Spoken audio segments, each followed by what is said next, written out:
ನಮಸ್ಕಾರ. ನಷ್ಟ ಪರಿಹಾರ ಕರಾರು ಮತ್ತು ಜಾಮೀನುದಾರಿಕೆ ಕರಾರಿನ ನಡುವಿನ ವ್ಯತ್ಯಾಸಗಳನ್ನು ಚರ್ಚಿಸೋಣ. ಮೊದಲನೆಯದು, ಪಕ್ಷಕಾರರನ್ನು ಆಧಾರವಾಗಿ ನೋಡಿದಾಗ ನಷ್ಟ ಪರಿಹಾರ ಕರಾರಿನಲ್ಲಿ ಇಬ್ಬರು ಪಕ್ಷಕಾರರಾಗಿರುತ್ತಾರೆ. ಆದರೆ ಜಾಮೀನುದಾರಿಕೆ ಕರಾರಿನಲ್ಲಿ 3 ಪಕ್ಷಕಾರರಾಗಿರುತ್ತಾರೆ. ನಷ್ಟ ಪರಿಹಾರ ಕರಾರಿನಲ್ಲಿ ನಷ್ಟ ಪರಿಹಾರಕ ಮತ್ತು ನಷ್ಟ ಪರಿಹಾರಧಾರಕ ಇರ್ತಾರೆ. ಆದರೆ ಜಾಮೀನುದಾರಿಕೆಯಲ್ಲಿ ಜಾಮೀನುದಾರು, ಮುಖ್ಯ ಸಾಲಗಾರ ಮತ್ತು ಸಾಲಿಗ. ಎರಡನೆಯ ವ್ಯತ್ಯಾಸ, ಕರಾರವನ್ನು ಆಧಾರವಾಗಿ ನೋಡಿದಾಗ ನಷ್ಟ ಪರಿಹಾರ ಕರಾರಿನಲ್ಲಿ ಒಂದೇ ಒಂದು ಕರಾರು ಇರುತ್ತದೆ. ಅದು ನಷ್ಟ ಪರಿಹಾರಕ ಮತ್ತು ನಷ್ಟ ಪರಿಹಾರಧಾರಕನ ನಡುವೆ.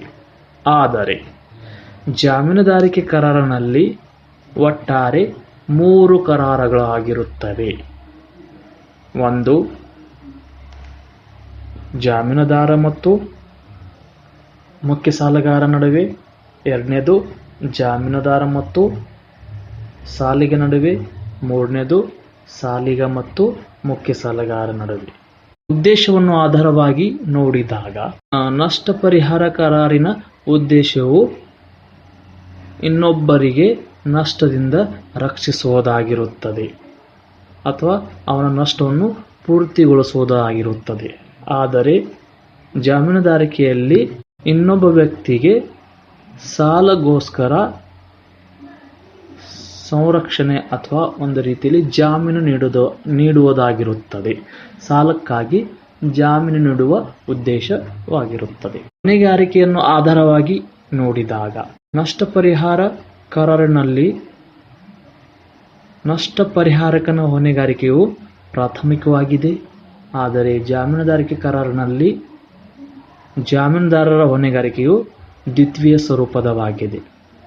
ಅಂದರೆ ಇಲ್ಲಿ ಮೊದಲ ಹೊಣೆಗಾರಿಕೆ ಮುಖ್ಯ ಸಾಲಗಾರದು. ಒಂದು ವೇಳೆ ಮುಖ್ಯ ಸಾಲಗಾರ ಸಾಲವನ್ನು ತೀರಿಸದಿದ್ದರೆ ಆದ ನಂತರ ಜಾಮೀನುದಾರ ಹೊಣೆಗಾರಿಕೆ ಉದ್ಭವಿಸುತ್ತದೆ. ಅದಕ್ಕಾಗಿ ಇದಕ್ಕೆ ದ್ವಿತೀಯ ಸ್ವರೂಪದ ಜಾಮೀನುದಾರಿಕೆ, ಸೆಕೆಂಡರಿ ಲಯಬಿಲಿಟಿ ಅಂತ ಹೇಳ್ತೀವಿ ನಾವು. ಸಂಭಾವನೆಯ ಮೇಲೆ ಇರ್ತಕ್ಕಂಥ ಆಧಾರವಾಗಿ ಇಟ್ಟುಕೊಂಡು ನೋಡಿದಾಗ ನಷ್ಟ ಪರಿಹಾರ ಕರಾರು ಒಂದು ಅನಿಶ್ಚಿತ ಘಟನೆಯ ಮೇಲೆ ಆಧಾರವಾಗಿ ಇರುತ್ತದೆ. ಇಲ್ಲಿ ನಷ್ಟ ಪರಿಹಾರಕನ ಹೊಣೆಗಾರಿಕೆಯು ಒಂದು ನಿರ್ದಿಷ್ಟ ಘಟಿಸುವುದರ ಮೇಲೆ ಇರುತ್ತದೆ. ಆದರೆ ಇಲ್ಲಿ ಜಾಮೀನುದಾರಿಕೆ ಘಟನೆಯಲ್ಲಿ ಆ ರೀತಿಯಲ್ಲಿ ಅನಿಶ್ಚಿತ ಘಟನೆಗೆ ಯಾವುದೇ ಸಂಬಂಧ ಇಲ್ಲ. ಇಲ್ಲಿ ಆ ರೀತಿಯಲ್ಲಿ ಯಾವುದೇ ಅನಿಶ್ಚಿತ ಘಟನೆ ಮೇಲೆ ಆಧಾರವಾಗಿ ಈ ಒಂದು ಜಾಮೀನುದಾರಿಕೆ ಇಲ್ಲ ಅಂತ ಹೇಳಬಹುದು.